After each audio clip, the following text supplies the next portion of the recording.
नमस्कार, आप देख रहे हैं विस्टा न्यूज। मैं हूं दिवाकर विक्रम सिंह। देवभूमि उत्तराखंड से कुछ बात निकली या कुछ बात कही गई, या यूं कहिए कि सोशल मीडिया के जरिए कुछ कष्ट को व्यक्त किया गया और उसके बाद जो हंगामा बरपा है उसकी तपिश दिल्ली तक पहुंच चुकी है। जी हां, मैं बात कर रहा हूं हरीश रावत के उस ट्वीट की और फेसबुक पोस्ट की जिसमें उन्होंने कहा कि अब बहुत हो गया, आराम करना चाहता हूं। लेकिन अंत में उन्होंने गीता के उस सार वाक्य का भी जिक्र किया जिसमें उन्होंने कहा, न दैन्यम न पलायनम। बात इतनी ही निकली थी और दिल्ली तलब कर लिए गए वो सब जो इस पूरे मामले में और इस पूरे प्रकरण में कहीं ना कहीं जिम्मेदार है। अगर हरीश रावत ने अपनी व्यथा कही है, उस चुनावी वैतरणी को पार करने का जो चैलेंज है उसको उन्होंने व्यक्त किया है और उसमें आने वाली समस्याओं का जिक्र किया है, तो आला कमान ने इसे माना कि हां, वो एक बहुत बड़ा चैलेंज है। लेकिन उसके लिए जिम्मेदार कौन है, या क्या हरीश रावत अपने राजनीतिक कद को बढ़ाने के लिए, महत्व को बढ़ाने के लिए, समय को भांपते हुए अपने आप को मुख्यमंत्री पद का उम्मीदवार घोषित कराना चाहते हैं, इसलिए एक राजनीतिक दांव खेला? हो भी सकता है, क्योंकि राजनीति में सब कुछ जायज है। लेकिन सवाल यह है कि जिन 4 धड़ों का जिक्र किया जा रहा है, अगर इतने धड़ों में यह कांग्रेस बटी रहेगी तो फिर बीजेपी को जो चुनाव में हराने का दमखम भर रही है कांग्रेस, वो कैसे पूरा होगा? और आज इसी मुद्दे पर हम बातचीत करेंगे। जाने माने राजनीतिक विश्लेषक और वरिष्ठ पत्रकार सुनील कौशिक हमारे साथ जुड़ेंगे और कांग्रेस के मीडिया सेल के प्रमुख और कांग्रेस के प्रभारी कहे जाने वाले सुरेंद्र अग्रवाल, जो हमको इन मुद्दों पर हमारे सवालों को एड्रेस करेंगे और बताएंगे कि हां, हरीश रावत की व्यथा थी या सिर्फ खींच थी, या सचमुच में एक बड़ी राजनीतिक कवायद थी। लेकिन इतना जरूर है कि हम बताना चाहेंगे कि इस पूरे प्रकरण में प्रीतम सिंह का जिक्र आ रहा है, इस पूरे प्रकरण में गणेश गोदियाल का जिक्र आ रहा है, इस पूरे प्रकरण में देवेंद्र यादव का भी जिक्र आ रहा है, और हरीश रावत तो स्वयं जिम्मेदार हैं। लेकिन हरीश रावत जो उत्तराखंड के जाने माने चेहरे के रूप में जाने जाते हैं, क्योंकि वो पूर्व मुख्यमंत्री हैं और कांग्रेस आला कमान के नजदीकियों में सबसे ज्यादा नजदीक, उन हरीश रावत को फेसबुक पोस्ट या ट्विटर के जरिए अपनी व्यथा कहनी पड़ी, यह भी एक बड़ा सवाल है। और वो भी तब जब उत्तराखंड के चुनाव में मात्र 2 महीने रह गए। क्या कारण था? हम सीधे सुरेंद्र अग्रवाल साहब से ये बात करते हैं। सुरेंद्र जी, अपनी मनोव्यथा को व्यक्त करने का एक ही आधार उनको मिला, हरीश जी को, और आप लोग इस स्थिति में हरीश जी को लाकर के खड़ा कर दिए। सोचा भी नहीं कि कैसे वैतरणी पार करेंगे।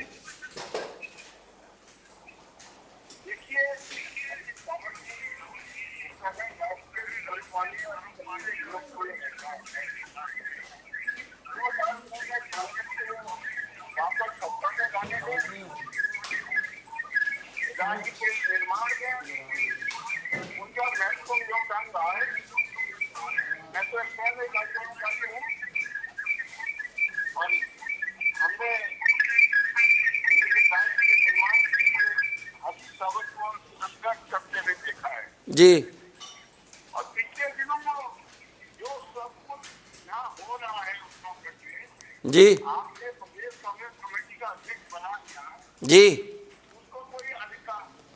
राहुल गांधी जी की रैली हो रही है, रैली से हरीश रावत जी के होल्डिंग पोस्टर हटवाकर हमारे सम्मानित प्रभारी महोदय अपने होल्डिंग और पोस्टर लगवा रहे हैं। ये तो बड़ा आपत्तिजनक है। संचालन की बात आई तो पीसीसी को करना चाहिए था संचालन, या महानगर को करना चाहिए था, जिले के अध्यक्ष को करना चाहिए था।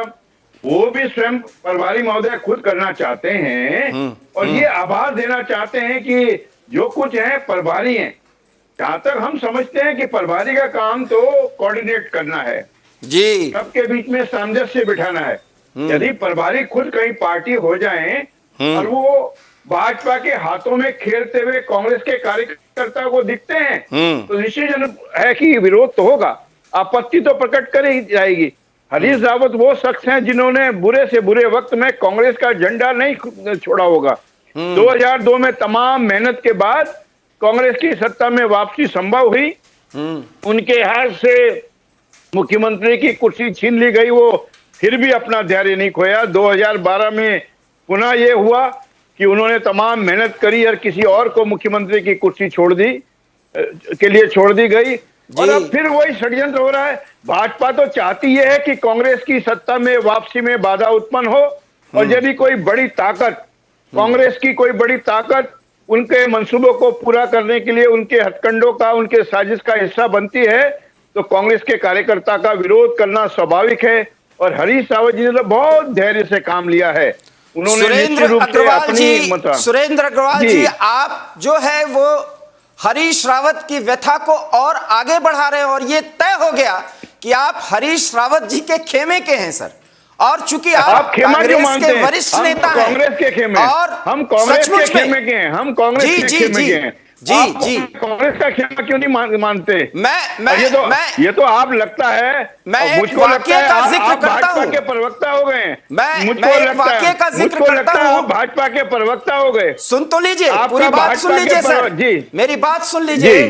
अभी 1.5 महीना पहले जब पंजाब में कांग्रेस इन्हीं मुश्किलों में थी और तब अमरिंदर सिंह जब त्याग पत्र दिए थे तो कांग्रेस के प्रवक्ताओं में एक, मैं नाम नहीं बोलना चाहता हूं, और तब वो कांग्रेस के पक्ष में बहुत बात बोला करते थे और उनकी अभिव्यक्ति तब अमरिंदर सिंह के पक्ष में कुछ ऐसी थी जैसे आप हरीश रावत के संदर्भ में आज बोल रहे हैं।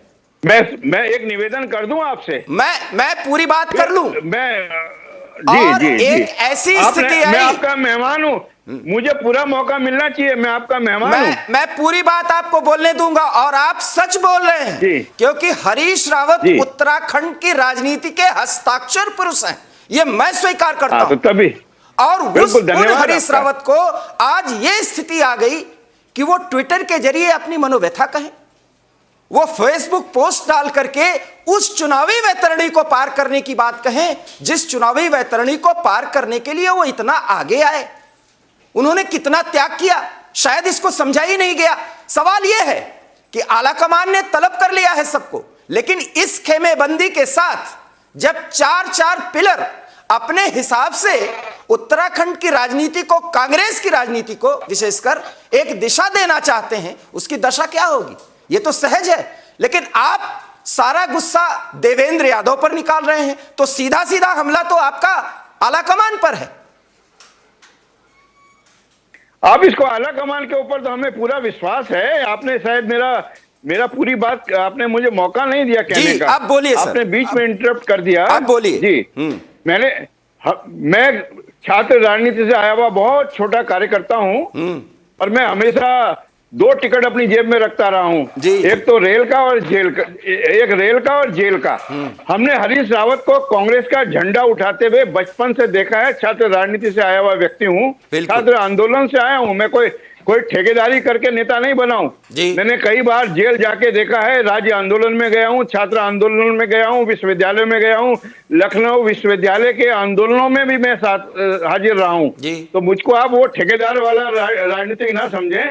हमने हरीश रावत को कांग्रेस का झंडा उठाते हुए, उसका संघर्ष करते हुए, राज्य आंदोलन के लड़ते हुए देखा है। इसलिए हमको लगता है कि कांग्रेस के कार्यकर्ता की, आम कार्यकर्ताओं की भावनाओं की प्रतिमूर्ति हमें हरीश रावत में दिखती है। मैं हरीश रावत का कोई वैसे खेमे का आदमी नहीं हूं। मैं एक कांग्रेस का छोटा सा कार्यकर्ता हूं और ये आम कांग्रेस के कार्यकर्ताओं की भावना है, उत्तराखंड की जनता की भावना है कि सारा उत्तराखंड हरदा के संग। हरीश रावत इस राज्य की चाहत है, ये स्वाभाविक नेता है, नेचुरल लीडरशिप है उत्तराखंड की हरीश रावत। हरीश रावत को हम नेचुरल लीडर मानते हैं, इसीलिए हम हरीश रावत के साथ खड़े हुए दिख रहे हैं। आपको अन्य लोग और उनके बीच में साफ फर्क नजर आता होगा। मैं समझता हूँ आप भी वरिष्ठ पत्रकार हैं और आप मेरे मुकाबले बेहतर हरीश रावत को जानते हैं। ये आपकी बातों से, आपकी कथन से मुझको लग रहा है। जी, मैं तो उन्हें हस्ताक्षर पुरुष कह रहा हूँ उत्तराखंड का। मैंने तो इतनी बड़ी पदवी दी है। हाँ, मेरे से बेहतर जानते हैं आप भी, वही तो कह रहा हूं, मेरे से बेहतर जानते हैं, पर मैं तो एक कार्यकर्ता के रूप में जानता हूं कि मैंने उनको झंडा उठा के लड़ते हुए सड़कों में देखा है जी। और बचपन से देखा है। मैं भी हम उम्र ही हूं उनका, और मैं तब से संघर्ष कर रहा हूं मैं भी कि छात्र राजनीति से आते हुए, चाहे गढ़वाल विश्वविद्यालय का निर्माण हो, चाहे हम लखनऊ विश्वविद्यालय में छात्र आंदोलनों में जाते रहे, तो इसलिए हम तो छात्र आंदोलन से निकले हुए प्रोडक्ट हैं, हम तो आंदोलन की संतान हैं। हमारे तो बहुत गहने हैं कि पुलिस ने हमें डंडे मार मार कर कई बार जेल भेजा है, हमारे तो वो भी गहने, हमारे शरीर में वो दाग हैं, हम उनको गहना मानते हैं। इसलिए हरीश रावत के कैंप का मुझे आप सिपह सलार उस ढंग से नहीं देख सकते। मैं तो कांग्रेस के कार्यकर्ता की भावना व्यक्त कर रहा हूं, राज्य की जनता की भावनाएं आपके सामने व्यक्त कर रहा हूं कि हरीश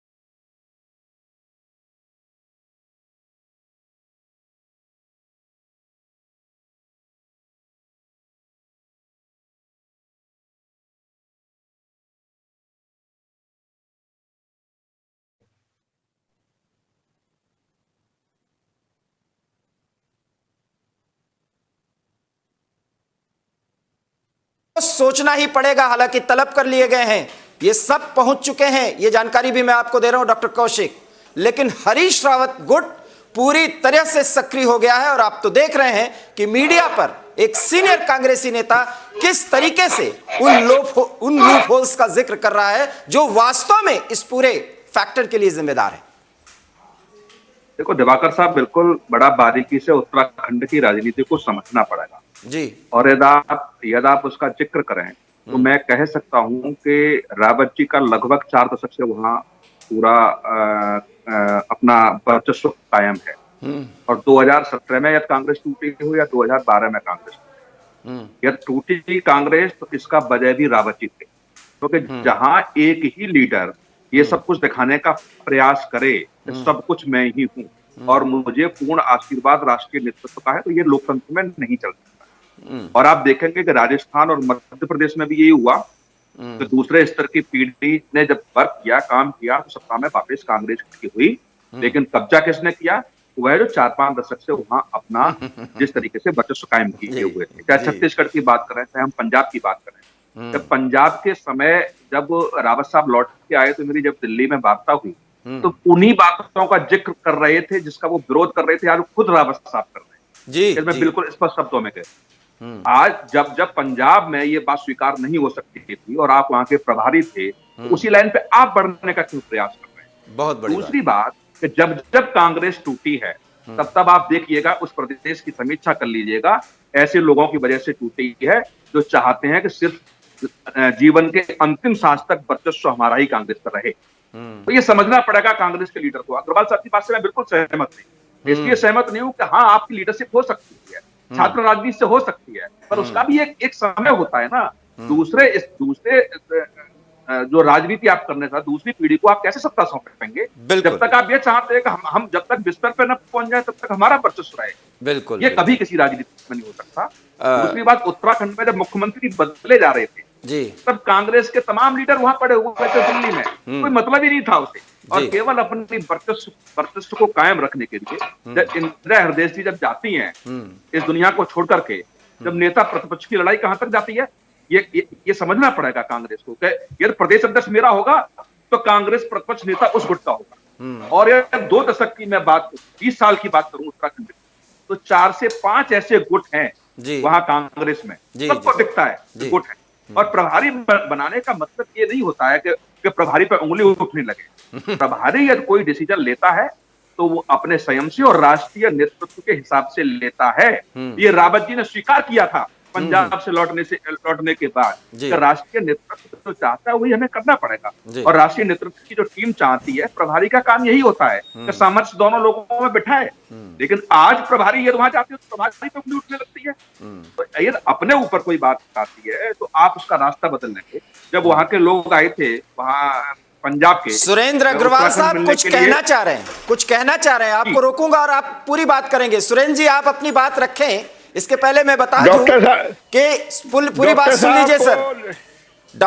डॉक्टर कौशिक और रावत अभिन्न मित्र हैं और सचमुच में जब वो पूरी तरीके से जा रहे थे उत्तराखंड का प्रभार संभालने तो डॉक्टर कौशिक की विस्तृत बात हुई थी, इसलिए आज मैं एवी स्टार पर उनको बैठाया हूं, पूरा जिक्र वो कर रहे हैं उन बातों का। अब आप बोलिए। डॉक्टर साहब को नमस्कार, कई बार नमस्कार, सत प्रणाम। एक निवेदन करूंगा, आपने बहुत बारीकी से हम सबकी नब्ज देखी, पर ये आपको याद दिलाना मेरा परम कर्तव्य है कि हरीश रावत जी की वजह से कांग्रेस नहीं टूटी यहाँ पर। ये तो मोदी एंड कंपनी जो है, जो पूरे देश के अंदर प्रयोग कर रहे हैं कि किसी की कोई जीत कर आ जाए सरकार वो बनाएंगे, चाहे अरुणाचल में हुआ हो, गोवा में हुआ हो, हरियाणा में हुआ हो, वो प्रयोग उन्होंने यहाँ किया। अरे नोटों के बोरे लेकर चार्टर्ड प्लेन से रात को 2 बजे यदि कोई लैंड कर रहा है और विधायकों की मंडी लगाकर खरीद रहा है तो वो तो इसलिए सरकार गिरी हमारी, इसलिए सरकार टूटी। उस पर माननीय उच्च न्यायालय ने मोहर लगाई, उस पर सर्वोच्च न्यायालय ने मोहर लगाई। इतना निवेदन मैं जरूर करना चाहूंगा। अग्रवाल साहब, मैं आपकी बात से बिल्कुल सहमत हूँ, मैं बिल्कुल सहमत हूँ अग्रवाल साहब। लेकिन ये नेतृत्व का कर्तव्य बनता है, ये नेतृत्व का कर्तव्य बनता है कि जब टिकट वितरण होता है, हिंदुस्तान के अंदर पहली बार हो रहा है कि कोई जीत कर आ जाए, सरकार तो भाजपा की बनेगी। और ये भी पहली बार हो रहा है कि नोटों के बोरे लेकर रात के 2 बजे किसी एयरपोर्ट पर हवाई जहाज उतरता है, विधायकों की मंडी लगाई जाती है। ये हिंदुस्तान में पहली बार हो रहा है। ये भी पहली बार हो रहा है कि राजनीतिक सुरेंद्र जी अब सवाल सुनिए। अगर इसके लिए भाजपा जिम्मेदार है तो आप मानते हैं कि देवेंद्र यादव भाजपा के एजेंट के रूप में काम कर रहे हैं, ये आप बोलिए।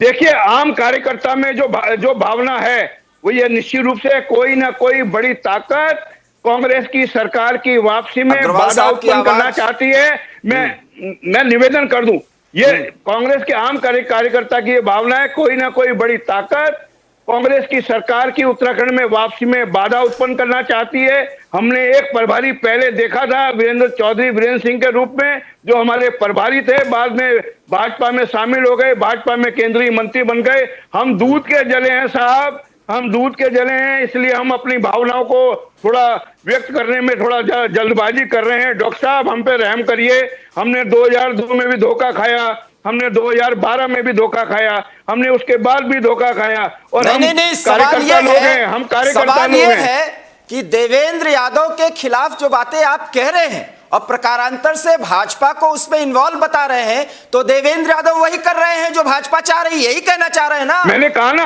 हम दूध के जले हैं मान्यवर, हम दूध के जले। हमने एक प्रभारी डॉक्टर कौशिक नोट करिए कि अभी सिर्फ 48 घंटे भी पूरे नहीं हुए हैं और कांग्रेस प्रभारी पर सीधा आरोप एक वरिष्ठ कांग्रेसी नेता लगा रहा है। डॉक्टर कौशिक, इस पूरे झगड़े का आप दिवाकर साहब इसको समझिए जी कि जिस लड़ाई पंजाब में जो लड़ी जी, और खुल के देखा जाए तो रावत साहब कैप्टन साहब के साथ थे, और जब विधायक उत्तराखंड मिलने आते हैं तो रावत साहब कहते हैं कि नहीं, कैप्टन साहब के नेतृत्व में ही चुनाव लड़ा जाएगा। ये सबको जानकारी है। तो क्या उस समय जो वहां टूट हुई है पंजाब में, तो क्या हम कह सकते हैं कि रावत साहब भाजपा के एजेंट थे क्या? क्या सब कुछ जो वहां हुआ उससे भाजपा को लीड मिली है? तो ये नहीं हो सकता ना। प्रभारी के पद पर रहते हुए, प्रभारी के पद, अग्रवाल साहब सुन लीजिए ना, पहले अग्रवाल साहब पूरी बात सुनिए सर। अगर आप स्टूडियो में होते तो इस तरह से तर्क करते, चूंकि हम लोग टेक्निकली बहुत दूर से जुड़े हुए हैं स्काइप के जरिए, इसलिए एक की बात पूरी होने दीजिए। हाँ, अब शुरू करिए सर। प्रभारी के पद पर रहते हुए आप वहां के प्रभारी, डिसीजन लेने का अधिकार आपको है, और वहां पहले ही आरोप लगाने लगे उस पर। मैं ये कह सकता हूं कि जो भी पंजाब में हुआ, कैप्टन साहब बीजेपी के साथ गठबंधन करते हैं और जो भी कुछ कैप्टन साहब के साथ रावत साहब खड़े हुए थे, इस पर शब्दों में कैप्टन रावत साहब ने कहा था कि पूरा चुनाव कैप्टन साहब के नेतृत्व में लड़ा जाएगा। तो यह कोई दूसरा गुट ये आरोप लगाता कि रावत जी बीजेपी के एजेंट के रूप में वहां काम कर रहे हैं, ये नहीं हो सकता।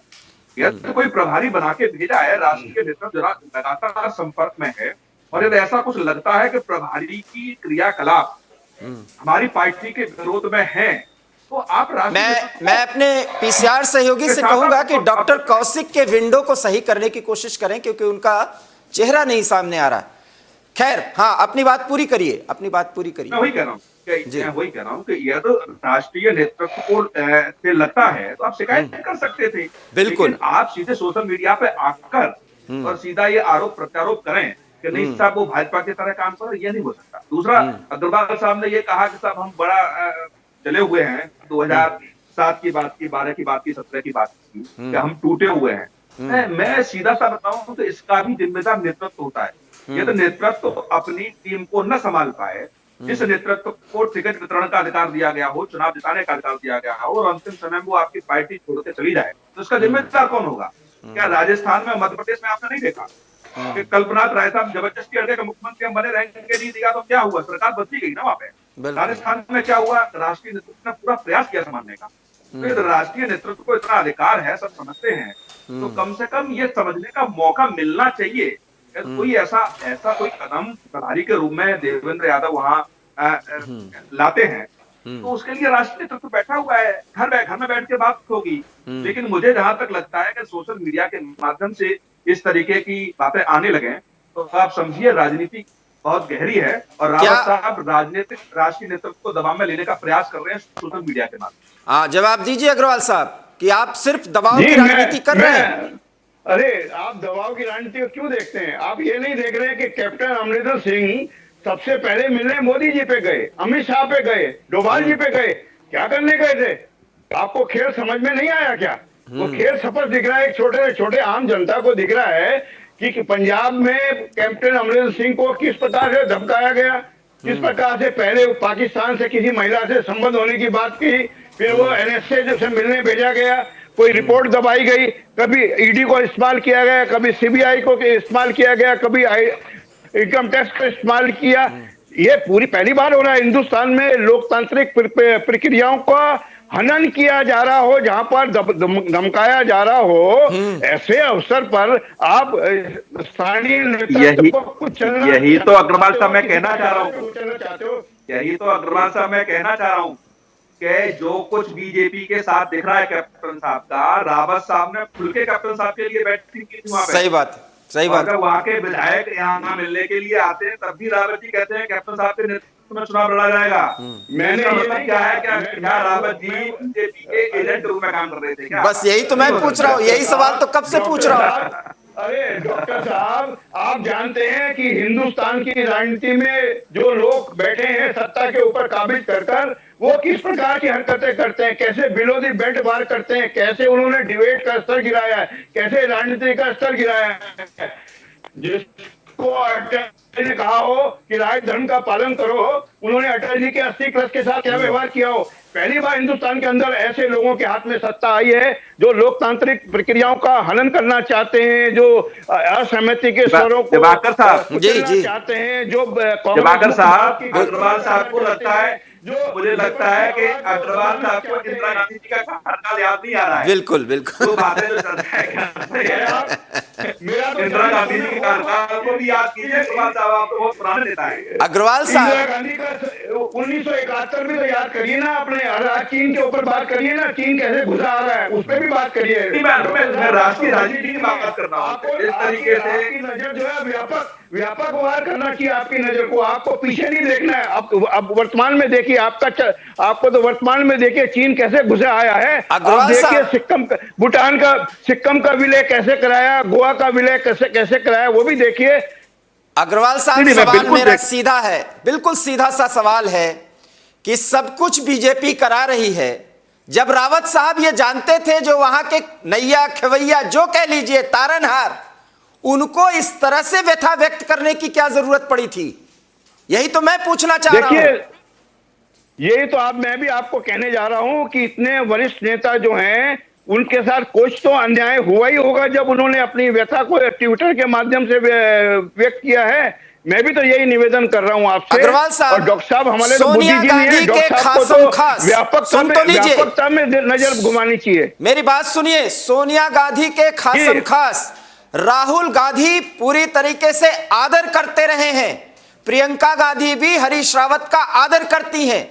जो आला कमान के इतने नजदीक रहा हो, उस व्यक्ति को सोशल मीडिया पर अपनी व्यथा व्यक्त करने की जरूरत है। इसके मायने तो यह है कि आला कमान हरीश रावत जी के कार्यप्रणाली से संतुष्ट नहीं है। उसने पंजाब में देखा और उसके बाद अब वो यहां देख रहे हैं। आपका अनुमान, ये आपका अनुमान हो सकता है, और मैं आपके अनुमान को, आपके अनुमान लगाने के अधिकार को चुनौती नहीं दे रहा हूं। मैंने अपना निवेदन किया, अपना पक्ष आपके समक्ष रखा है, और आप अपना अनुमान लगाने के लिए आपका अधिकार का मैं सम्मान करता हूं, उसका आदर करता हूं। अच्छा, मैं अब पूछना चाहूंगा सुनील कौशिक साहब से। ये तो बात हो गई हरीश रावत की, प्रीतम सिंह की और हरीश रावत की बिल्कुल नहीं बनती। 36 का आंकड़ा है और प्रीतम सिंह नेता प्रतिपक्ष हैं, कांग्रेस विधायक दल के नेता हैं, वो भी मुख्यमंत्री बनना चाहते हैं। गणेश गोदियाल अध्यक्ष के तौर पर अपनी भूमिका निभाते हुए वो भी बहुत कुछ चाहते हैं। देवेंद्र यादव ये चाहते हैं कि हां, प्रीतम सिंह को महत्व दिया जाए, क्योंकि कांग्रेस की जो लड़ाई भाजपा के खिलाफ लड़नी थी, बहुत अच्छे से प्रीतम सिंह ने लड़ाई लड़ी। तो इसमें बुरा क्या कर रहे हैं सुनील कौशिक साहब? जरा इस चारों पिलर के इस खेल को समझाने की कोशिश करिए। देखिए, जब उत्तराखंड में बीजेपी ने मुख्यमंत्री को बदला जी, उस समय पूरा नेतृत्व कांग्रेस का दिल्ली में डेरा डाले हुआ था, और लगभग 22 से 24 दिन ये लोग वहां रहे दिल्ली। मैं बिल्कुल फैक्ट बता रहा हूँ आपको। जी जी जी जी जी। जब वहां नेता प्रतिपक्ष की कुर्सी खाली होती है और नेता प्रतिपक्ष प्रदेश अध्यक्ष की नियुक्ति की जब बात होती है, तब देखा ना वह राजनीति कैसे हो रही है, कौन सा गुट के साथ था। और जब नेता प्रतिपक्ष बनाया गया या जो प्रदेश अध्यक्ष को बनाया गया, तो वहां भी राष्ट्र के नेतृत्व में बिल्कुल सामंजस्य बैठाने का प्रयास किया। इस बात को कांग्रेस के लोग समझे कि कोई भी गुट नाराज ना हो जाए। और हरीश रावत जी जिसको चाहते थे उनको भी एडजस्ट किया गया, और दूसरा गुट चाहता था उनको भी एडजस्ट किया गया। तो जब अब चुनाव का समय आ गया है, ये प्रभारी बना करके कांग्रेस के नेतृत्व में भेजा है, और तब भी यही पोजीशन रही थी कि जब नेता प्रतिपक्ष और प्रदेश अध्यक्ष के चुनाव की जब बात की, तब सारे गुटों ने सर्वनाम माना। तो अब भी मुझे लगता है कि राष्ट्रीय नेतृत्व ने जो प्रभारी बना के भेजा है, या तो प्रभारी बदलने का काम ये करें, और जो प्रभारी डिसीजन लेना है तो उसका मुझे लगता है कि सारे लोगों को, कोई भी कितने भी गुट हो, बीजेपी को हराना है। बार बार कहते हैं सब बीजेपी करा रही है। अरे भाई, जब मजबूत होगी तो बीजेपी मजबूत होगी। डॉक्टर कौशिक, लड़ाई 2022 की लड़नी है। डॉक्टर कौशिक, मुझे लगता है सारे लोगों को एक सूचना हमें मिल रही है कि देवेंद्र कौशिक से कहा गया है कि स्थिति और विस्फोटक न हो, स्थिति को आप ही संभालिए, क्योंकि देवेंद्र यादव पर पूरा भरोसा है आला कमान का, और देवेंद्र यादव के खिलाफ एक खुली लड़ाई आप देख रहे हैं कि सीनियर कांग्रेसी नेता हैं सुरेंद्र अग्रवाल जी, और वो सीधे सीधे आरोप लगा रहे हैं। बात तो बनती नहीं दिख रही है। मुझे लगता है कि आला कमान को बहुत कुछ ठीक करना पड़ेगा, रिहर्स करना पड़ेगा, सेटल करना पड़ेगा। बिल्कुल बिल्कुल आप सही कह रहे हैं, मैं आपकी बात से सहमत हूँ। यदि आपको जिम्मेदारी के साथ 2022 का चुनाव लड़ना है, और आपको सिर्फ ये दिख रहा है सिर्फ कांग्रेस के नेताओं को कि जो उत्तराखंड में होता रहा है कि 5 साल भाजपा, 5 साल कांग्रेस, 5 साल भाजपा, 5 साल कांग्रेस, तो आपको दिख रहा है कांग्रेस लौट के आएगी। अरे इसके अलावा भी आप सोचिए, आप चुनाव लड़ ही नहीं पाएंगे ठीक से एक इकट्ठा होकर के, तो वापसी सत्ता में कैसे हो पाएगी। सिर्फ मैंने कांग्रेस के कई नेताओं से बात की, अभी मुझे रहने का मौका भी मिला दे रहा था। जी जी, आप बहुत नजदीकी से। कांग्रेस वापस आएगी। अरे कांग्रेस ऐसे थोड़ी वापस आ जाएगी, तो वहां उत्तराखंड की सरकार 5 साल आपको और 5 साल उनको बैठा लेगी। जी जी, जिस तरीके से वहां गुटबंदी है, उस गुटबंदी को समाप्त करना होगा, और लगभग चुनाव तक समाप्त करना होगा। चुनाव के बाद जो भी जनता का निर्णय आए, उसके बाद आप बैठ के डिसीजन लीजिएगा। लेकिन चुनाव के समय तक कम से कम मुझे लगता है बीजेपी को हराना है, या बीजेपी को टक्कर देनी है। दूसरा गुट भी वहां आप पार्टी आ गई है, वो भी अपना अहम दहम दिखा रही है वहां पर। बिल्कुल। इस परिस्थितियों में आपस में आप लड़ोगे तो मुझे लगता है इसका फायदा बीजेपी और आप पार्टी को मिलेगा। सुरेंद्र अग्रवाल जी, सीधे सीधे आरोप है, और मैं फिर कह रहा हूं, सुनील कौशिक उत्तराखंड की राजनीति को बहुत अच्छी तरह से जानते समझते हैं। और आपके देखिए, माननीय नेता हरीश रावत को बहुत अच्छी तरह से जानते हैं, दोनों अच्छे मित्र भी हैं। मैं आपसे फिर देखिए, सवाल कर रहा हूं, तो मैं आपसे फिर सवाल कर रहा हूं कि जब कलेक्टिव डिसीजंस लेने हैं और सामूहिक नेतृत्व पर यह चुनाव लड़ने की बात देवेंद्र यादव अर्थात कांग्रेस के प्रभारी कर रहे हैं, तो विरोध किस बात का? अब देखिए, ये तो मुझको लगता है कि कहीं ना कहीं आप लगता है कि देवेंद्र यादव जी के पक्ष में खड़े हुए नजर आ रहे हैं मुझे। अरे हम अपने कार्यकर्ता के भावना आपके सामने व्यक्त कर रहे हैं। अच्छा, आप ये तो देवेंद्र बताइए, यादव का पक्ष लेते हुए खड़े नजर आ रहे हैं आप ये मुझे। बताइए, प्रीतम सिंह, मुझको इस पे आपत्ति है। नहीं, मैं ये कह रहा हूं कि प्रीतम सिंह, नोट करें आप। सर सुन लीजिए, अगर प्रीतम सिंह को आगे बढ़ाया जाए, गणेश गोदियाल को आगे बढ़ाया जाए, तो उसमें क्या बुराई है? हरीश रावत तो उत्तराखंड में कांग्रेस की राजनीति का जहां तक ये मैं संदर्भ और कहा कह रहा प्रसंग हूं, किसी ये तो हमने कहीं नहीं कहा आपसे कि किसी को आगे बढ़ने से रोका जाए। ये कहाँ कहा है हम लोगों ने? हम तो कहने कांग्रेस के आम कार्यकर्ता की जो भावना है उसका सम्मान किया जाना चाहिए। यही बात सारा तो कैप्टन उत्तराखंड, अमरिंदर सिंह के सारा- संदर्भ में कही जा रही थी। यही अरे कैप्टन साहब तो यही सीधा बात अमित शाह से मिलने चले गए। सुन मान्यवर तो लीजिए, कैप्टन साहब तो सीधा अमित शाह चले गए। कैप्टन अमरिंदर सिंह के संदर्भ में सारे प्रवक्ता यही बोलते थे। मैं नाम नहीं लेना चाहूंगा, एबी स्टार न्यूज पर वो बोलते रहे कांग्रेस में सब कुछ सेटल हो जाएगा और एक दिन आया कौन। जी मैं एक निवेदन करूं, डॉक्टर साहब ने बड़ा मार्गदर्शन किया है जी। और डॉक्टर साहब का मैं समझता हूं, मैं तो बहुत विनम्रता से एक और निवेदन कर दूं, हमारी गुटबाजी इतनी बारीकी से डॉक्टर साहब देख रहे हैं, थोड़ा उस तरफ भी देख लीजिएगा, बीजेपी की तरफ। 3 माह में 3 मुख्यमंत्री दिए और 8 साल के शासन में 8 मुख्यमंत्री। हम उस पे चर्चा ही क्यों करें सर? मैं उस पे चर्चा नहीं करूंगा। बीजेपी की चर्चा करनी होगी तो बीजेपी का मुद्दा उठाऊंगा। मेरा ये कहने का मतलब है, अग्रवाल साहब मेरा सीधा सा सवाल है। नहीं सर, मेरी बात खत्म नहीं हुई, अग्रवाल मेरी बात मान्यवर खत्म नहीं हुई, मेरी बात खत्म नहीं सुरेंद्र हुई। अग्रवाल जो सर, अग्रवाल साहब कह रहे हैं ना, जब आप कर दिए बता दीजिए, डिबेट हो गई होंगी। सुरेंद्र अग्रवाल साहब, मान्यवर हमें कटघरे में खड़ा कर रहे हैं, सुरेंद्र अग्रवाल साहब, हमें अपने तर्क प्रस्तुत करने का अवसर तो मिलना ही चाहिए। मैं एक निवेदन करूं, अरे अपने घर की समस्या को निपटाने के लिए सहर्ष वस्तु स्थिति को स्वीकार करना कांग्रेस के सभी नेताओं को सीखना चाहिए। हरीश रावत, मार्गदर्शन सुन लीजिए, हरीश रावत उत्तराखंड की राजनीति में कांग्रेस का संदर्भ और प्रसंग जहां तक है वो भीष्म पितामह है। मैं दूसरी बात कहता हूं, लेकिन धन्यवाद आपका। मैं फिर वही बात कहता हूं कि उनको अपनी व्यथा करने के लिए, व्यक्त करने के लिए सोशल मीडिया का सहारा लेना पड़ा। क्या बात आप कर रहे हैं? और उसमें आप बीजेपी को दोष दे रहे हैं। वाह, बीजेपी को दोष ना दें, हमारी सरकार गिराई है, वो तो अपराधी हैं, लोकतंत्र के हत्यारे हैं। हम क्यों ना उनको दोष दें, वो तो मीडिया के भी हत्यारे हैं। जिस प्रकार से मीडिया का गला पूरे हिंदुस्तान के अंदर घोटा जा रहा है, वो तो आपके भी अपराधी हैं। अच्छा ये बताइए, देखिए क्या कर दिया उन्होंने। एक सवाल पूछूं, उन्होंने ये कहा कि शीर्ष पर जो बैठे हैं वो हमें काम ही नहीं करने दे रहे हैं। मैं लाइनों का अब जिक्र करूंगा। शीर्ष पर कोई बीजेपी का नेता बैठा है क्या? मान्यवर, उसको आप समझ रहे हैं उन्होंने क्या कहा है? मेरे से बेहतर, मेरे से बेहतर तो आप पोस्टमार्टम कर सकते हैं। मैं तो बहुत छोटा कार्यकर्ता हूं आपके सामने। अग्रवाल साहब की आवाज पूरी तरह से हमें नहीं मिल पा रही है, कुछ तकनीकी खामियां हैं। रावत जी के तो अभिन्न मित्र हैं आप, उनको मेरे से बेहतर तो आप समझते हैं, तो मेरे से काहे को व्याख्या कराते हैं? नहीं, मैं ये तो बेहतर जानते हैं। मैं ये कह रहा हूं कि रावत साहब को इतने खुले तौर पर कांग्रेस की अंदरूनी राजनीति और वहां की गुटबाजी का जो उन्होंने खाका पेश किया है, अरे इतना तो कोई जूनियर नेता नहीं करता। हरीश रावत तो फिर मैं कह रहा हूं 4 दशक से कांग्रेस को पाला पोसा है, छोटी बात नहीं है सर। क्यों बीजेपी को बीच में लाते हैं? और बीजेपी को बीच में जब आप लाते हैं और अमरिंदर सिंह का जिक्र करते ही आप अमित शाह से मुलाकात की बात करते हैं, तब तो आप हरीश रावत को भी बीजेपी का एजेंट बता दे रहे हैं। ये क्या है?